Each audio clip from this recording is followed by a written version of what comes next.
할렐루야.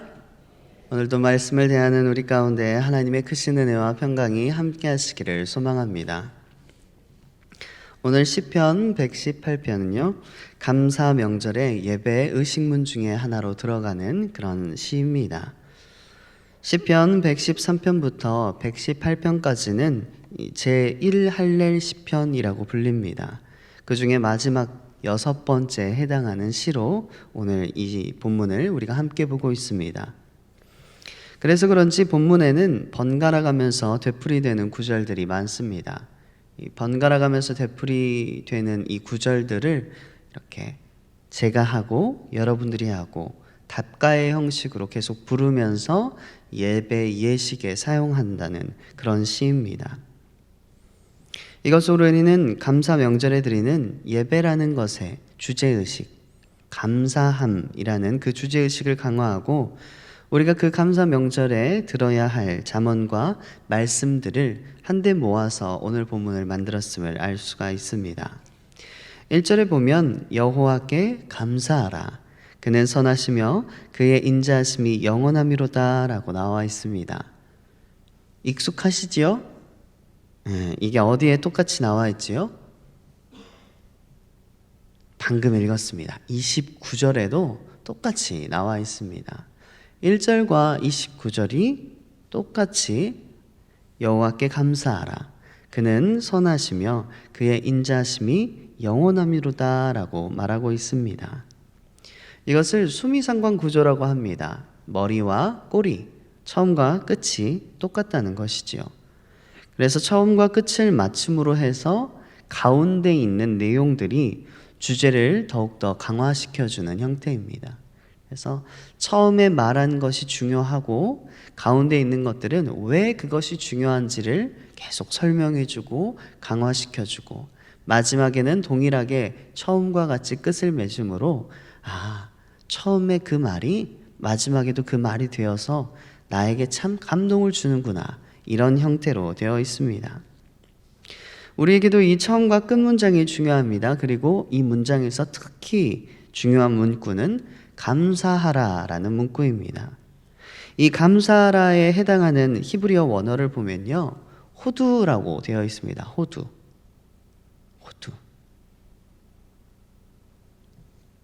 이 호두라는 단어가요, 전혀 다른 발음인데 야다라는 단어에서 파생되어 나왔습니다.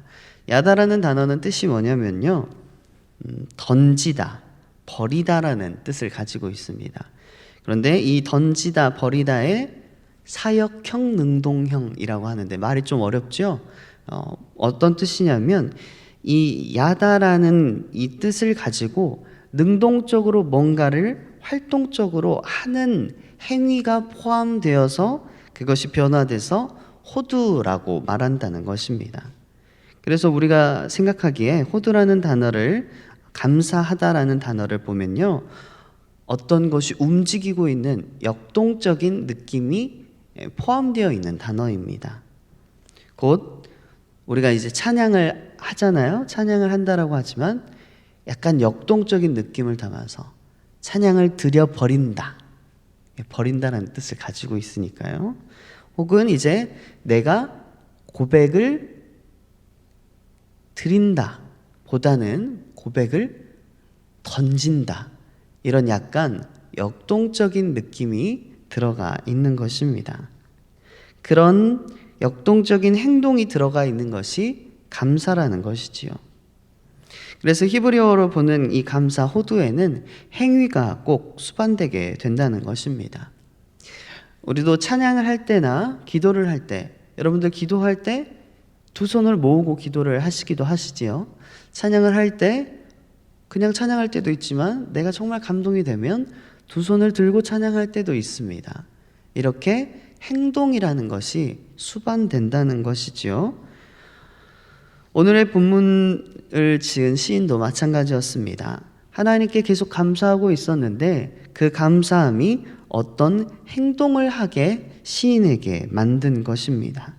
이 시인에게는 시를 짓는 행위가 되겠고요, 그 시를 짓고 또 곡조를 붙이는 행위가 되겠고요, 이 곡조를 붙이고 또 다른 사람들과 찬양을 하는 답과 형식으로 이야기하는 형식이 그런 행동들이 되었다는 것이지요. 그래서 우리도 마찬가지입니다. 우리도 착한 행실로 하나님께 영광을 돌리는 자, 그런 자들로 우리가 살아가야 되잖아요. 살고 계시죠? 착한 행실로 하나님께 영광을 돌리는 자가 되려면 하나님께 감사함이 있어야 됩니다. 우리가 구원을 받으려고 그 행동을 하는 것이 아니라 하나님께서 우리를 구원해 주심으로 우리의 마음에 감동과 감격이 있음으로 인해서 자연스럽게 감사함에 따라 나오는 행위가 수반된다는 것입니다. 그래서 우리의 구원, 우리의 행위는, 우리의 착한 행실은 구원을 받기 위해서 우리가 행위를 하는 것이 아니라 감사에 대한 수반되는 행위가 되는 것이지요. 1절 후반절을 보면요, 우리 눈에는 우리 본문에는 접속사가 보이지는 않지만 원어회를 보면요, 여호와께 감사하라 다음에 키라는 접속사가 원래 붙어 있습니다. 키가 어떤 뜻이냐면요, 왜냐하면 이라는 뜻을 가지고 있습니다. 그래서 이렇게 해석됩니다. 여호와께 감사하라, 왜냐하면 그는 선하시며 그의 인자하심이 영원한 이기 때문이다. 이렇게 해석되게 됩니다.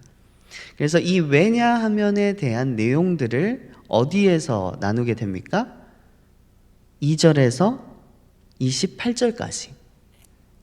그래서 1절과 29절이 같고 그 가운데 있는 내용들이 이것에 대해서 설명해주고 강화시켜주는 내용들이 됩니다.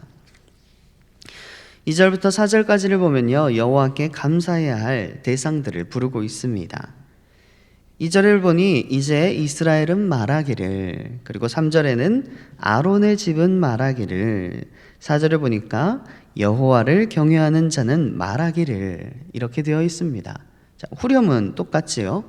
그러니까 예배에 나온 모든 일들을 부르는 거예요. 예배 예식에 하나님을 찬양하기 위해서 모인 자들이 분명합니다. 그런데 그 와중에서도 또 부르고 있는 거예요. 그래서 하나님을 정말로 진심으로 전심으로 경배해야 될 자들을 다시 불러서 하나님께 감사하라고 촉구하고 있는 것이지요. 2절에 이스라엘은 말하기를 이라고 하면 찬양하는 자들 가운데, 모인 자들 가운데 이스라엘 민족들이 화답하겠지요. 3절에 아론은 집은 말하기를 이라고 말하면 제사장 직분을 맡았던 가문으로서 찬송을 지휘할 특권을 가지고 있는 자들이었습니다. 그래서 아론은 집은 말하기를 이라고 하면 그 찬양을 지휘하는 자들, 그들이 화답하겠지요.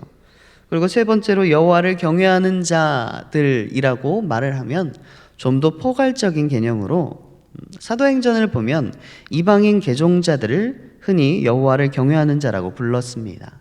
그래서 여호와를 경외하는 자들이라고 하면 가장 커다란 군집체가 되겠지요. 그래서 2절에서 4절을 보고 이 대꾸하는 구절을 우리가 지금 불러보면 부를 수 있어요, 여러분. 제가 하라는 대로만 하세요. 자, 보배로운 성도분들은 아멘 하시기를 바랍니다. 천사 찬양대는 아멘 하시기 바랍니다. 그리고 여기 모인 여호와를 경외하는 모든 분들은 아멘 하시기를 바랍니다. 아멘. 우리가 이렇게 모여서 하나님께 어떤 이야기를 왔다 갔다 하면서 이야기하는 것처럼 이 찬양시를 올릴 때도 이런 식으로 했다는 것이지요. 그래서 누군가에게 대꾸하는 형식으로 불렀다는 것입니다. 이렇게 한 사람 한 사람을 불러서 모두가 하나님을 경배하기를 요청하고 있는 것이지요. 5절에서 7절을 보면요, 고통받는 자의 서원이 등장하고 있습니다. 여러분, 이 삶의 고백들은 결국 무엇이냐면요, 여호와께서 나의 편이 되신다는 것입니다. 내가 고통 중에 있지만 결국 하나님께서 나와 함께 싸우시기 때문에 나는 하나님을 찬양함이라 라는 고백입니다. 6절과 7절에 나타나는 여호와께서 내 편이 되사라는 말은 원어로 보면 제호바리예요. 여호와께서 내 편이 되신다는 뜻은 이렇게 한국어로 보면 내 편이 되신다지만 원어상 느낌이 좀 가까운 것은 여호와께서 우리 쪽에 계십니다. On my side, 제 옆에 계십니다 라는 뜻입니다. 그래서 RSV 성서역을 보면요, 여호와께서 나를 돕기 위해 내 곁에 계시도다 라고 번역을 해놨어요. 나를 돕기 위해서 내 옆에 계시도다. 왜 우리가, 여러분 자전거 타실 수 있나요? 자전거 못 타시더라도 애들이 자전거 타는 거 배우는 걸 한 번이라도 보셨을 거예요. 항상 아이들이 불안해하는데 그 뒤에 누가 있죠? 네, 어머니나 아버님, 부모가 있어서 그 자전거를 잡아주잖아요. 아이를 돕기 위해서 그렇게, 아이는 앞을 보고 있기 때문에 엄마 아빠가 안 보이잖아요. 그런데 아이를 돕기 위해서 항상 잡고 있는 부모의 손이 있다는 것이지요. 그래서 그 자전거가 이제 넘어지지 않도록 꼭 잡아주고 계시고, 어느 순간에는 이제 바퀴를 돌리는 게 좀 더 빨라지면 어떻게 되죠? 부모의 손을 떠나게 되는데, 아이는 그걸 알아요, 몰라요? 모르고 열심히 바퀴를 굴려서 앞으로 전진을 하게 됩니다. 이런 상황과 그런 믿음과 우리가 생활이 비슷하다는 것이지요. 우리 또한 그런 믿음이 있어야 됩니다. 하나님께서 내 뒤에 계시고 나를 잡고 계시는구나. 사실 자전거를 탈 때는 바퀴가 너무 빨리 돌아가기 때문에 부모들이 달리면서 갈 수 없어서 놓게 되지만, 하나님께서는 우리를 꽉 잡고 계시거든요. 하나님께서 항상 우리를 붙잡고 있다는 믿음이 우리에게 있어야 됩니다. 여러분, 하나님과 항상 긴밀한 사랑의 상태를 유지하면 좋겠지요. 쉽습니까? 제가 처음에 내가 목회자가 돼야겠다라고 생각하는 게, 하나님과 긴밀한 상태를 유지하는 게 참 어려운 거예요. 그래서 저는 아예 교회에서 살기로 했습니다. 제가 직업적으로 목회자를 선택하고 나니까 하나님과 조금 더 같이 있을 수 있는 시간이 있습니다. 누군가를 위해 기도하거나, 제가 교회에서 기도하거나, 다른 사람을 위해서 신방하거나, 다 하나님의 말씀을 가지고 가는 일들입니다. 그래서 저는 좀 더 하나님께 긴밀하게 연결되어 있다는 느낌을 받을 수가 있습니다. 그런데 여러분들의 상황이 만약에 아이를 키우고 계시거나, 여기 아이를 키우고 계신 분은 한 분도 안 계신 것 같아요. 새벽 예배 하기 어렵잖아요. 애가 깨서 엄마를 찾으면 어떡해요? 그렇잖아요. 아이를 키우고 계시거나, 혹은 사업이 어려워졌다거나, 그 정도로 어려우시지는 않죠. 막 이렇게 도망 다니시거나, 사업이 어려워지면 도망 다닐 수도 있어요, 여러분. 내 잘못이 아니라 돈이 안 돌고 있으면 누군가는 나를 사기죄로 고소를 하거든요. 그러면 도망 다닐 수 있잖아요. 또 군대를 갔다거나, 여러분 군대를 갔는데 새벽 예배 여기에 나와 있으면 어떻게 돼요? 탈양병이죠. 그런 피치 못할 사정들이 다 있는 거지요. 이런 상황적으로 어딘가에 계류되어서 교회를 못 나온다거나, 내가 하나님과 정말 많이 떨어져 있다라고 느꼈을 때, 내가 하나님을 떠났는가? 혹은 하나님께서 내 곁에 안 계시는가라고 생각이 될 때, 그렇게 생각하지 않으시기를 바랍니다. 그것은 정말 나의 짧은 생각입니다. 하나님께서는 아직도 나와 함께 계셔서 나를 도우시려고, 나를 붙드시기 위해서 내 곁에 계십니다. 내 뒤에 흔들리지 않게, 그 자전거가 넘어지지 않게 내 뒤를 붙잡고 계심으로 인해서 앞만 보는 나의 좁은 시야에는 하나님께서 안 계시는가? 라고 생각되는 것이지요. 나를 도우시고 붙드시는 하나님과 함께 하시기를 소망합니다. 아멘. 이 하나님께서 주신 경험을 한 시인의 고백이 8절과 9절에 나와 있습니다. 어떤 경험을 했는데, 이렇게 되는 것이 맞습니다, 이게 옳습니다라고 그 고백이 먼저 나와 있어요. 어떤 경험을 했냐면요. 이 시인의 8절에서 12절을 보면 이런 경험이 나와 있습니다. 문나라가 그들이 벌들처럼 나를 애워쌌다라고 말하는 경험입니다. 이것은 정말 사방이 막힌 듯한 경험이지요. 여기로도 저기로도 가지 못하고 숨구멍조차 없는 답답한 상황입니다. 이 벌들이 벌집을 빼곡하게 덮은 것을 보셨지요? 한 번도 안 보신 분이 계실 수 있어요. 벌들이 벌집을 빼곡하게 덮고 있어요. 이게 덥거나 춥거나 항상 그렇습니다. 왜 그러냐면요. 벌들이 한 21도 정도가 가장 적당하대요.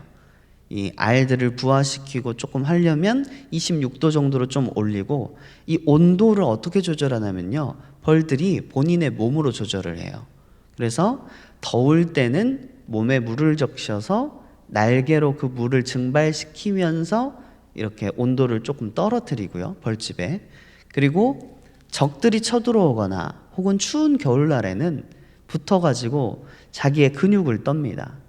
그래서 꿀벌집을 습격한 말벌을 이제 이 꿀벌이 이렇게 잡으려고 하면요, 말벌이 있으면 공처럼 돌돌 싸매요.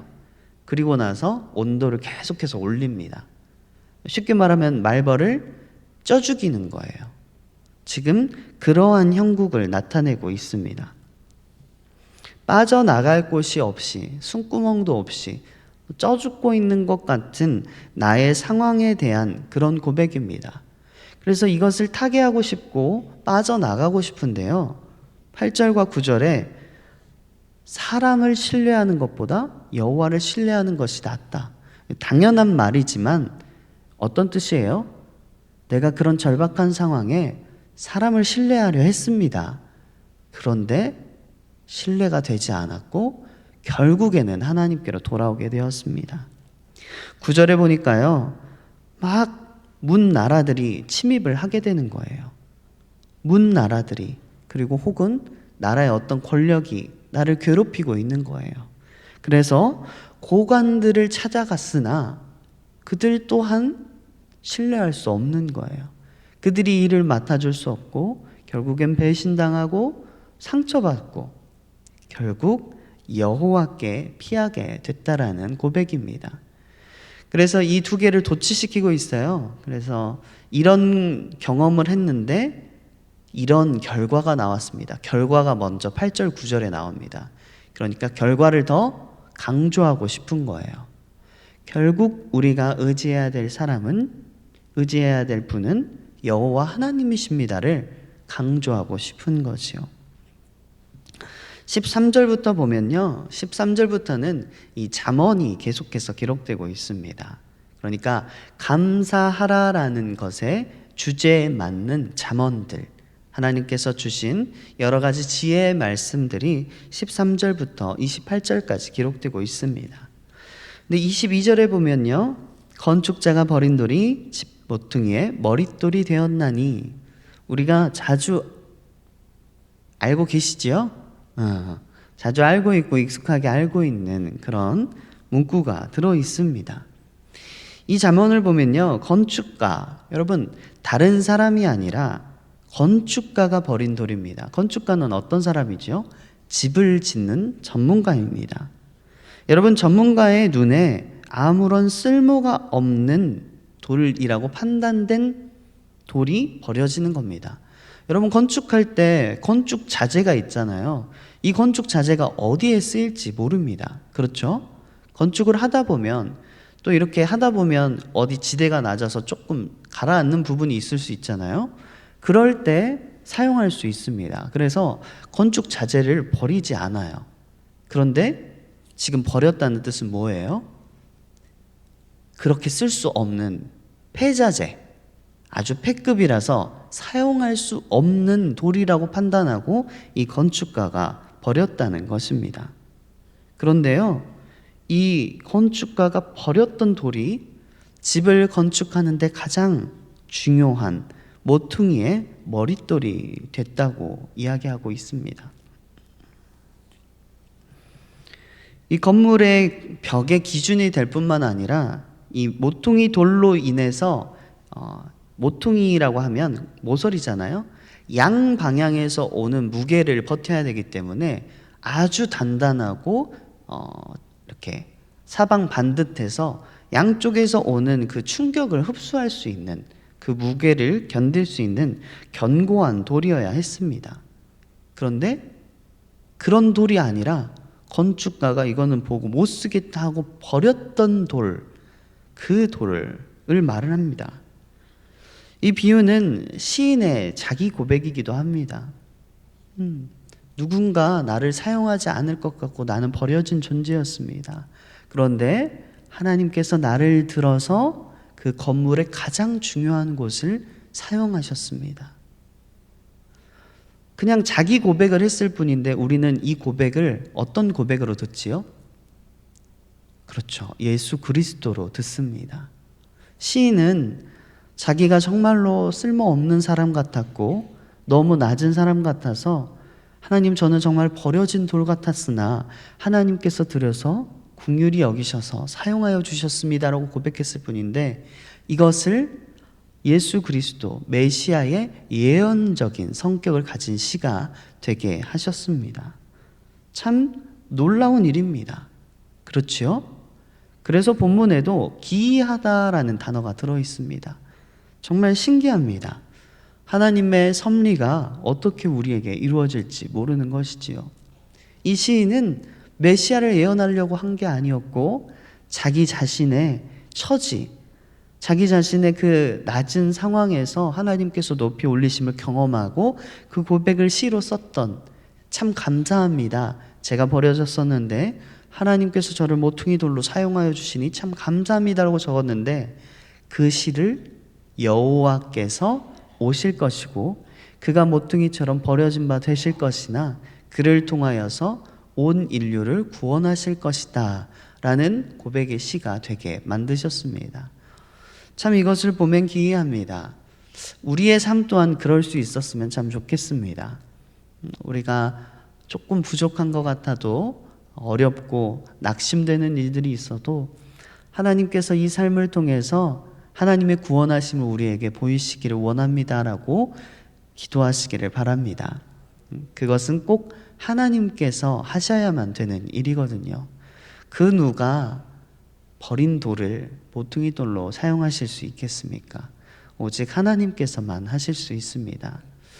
여러분들이 항상 잘 되고 좋을 때 하나님을 기억하면 좋지요. 그럴 때도 기억하셔야 됩니다. 그런데 안 되고 내 처지가 너무나도 초라할 때 항상 이 말씀을 기억하시기를 바랍니다. 우리가 버린 돌 되었으나 하나님께서 우리를 모퉁이 돌로 사용하실 줄을 믿습니다. 오늘 하루도 하나님께서 심어주신 여러분들의 자리에서 하나님의 말씀에 우리를 온전히 내어드림으로써, 감사함으로 우리가 하나님 앞에 역동적으로 나아감으로써 우리의 눈에 기이하게 보이는 하나님의 신비한 역사를 경험하는 복된 하루 되시기를 축복합니다. 함께 기도하시겠습니다. 사랑이 풍성하신 하나님, 감사와 찬양을 올려드립니다. 오늘 시편 118편을 통해서 우리에게 주시는 하나님의 은혜를 깨닫습니다. 우리는 하나님을 찬양했을 뿐인데 하나님께서는 이 크고 비밀한 것을 우리에게 허락하셨고 우리를 통해서 하나님의 신비하신 역사를 이루어 가십니다. 얼마나 감사하고 놀라운지 모릅니다. 하나님께서 오늘 또 우리와 함께하여 주셔서 이 하나님의 기이하신 일에 우리를 참여시켜 주시옵소서. 우리의 가운데 하나님을 감사하는 그 마음을 채워주시고 항상 하나님을 찬양하는 자들로 하나님 불러서 우리를 사용하여 주시옵소서. 우리는 거기에 감격하여서 감사함에 우리의 행위가 묻어나기를 원합니다. 하나님, 우리의 행위를 보고 하나님께 영광을 돌리는 많은 자들이 모여들 수 있도록 주님 인도하여 주시옵소서. 모든 것 주님께 의지합니다. 나의 찬양을 받으실 예수 그리스도의 이름으로 기도드립니다. 아멘.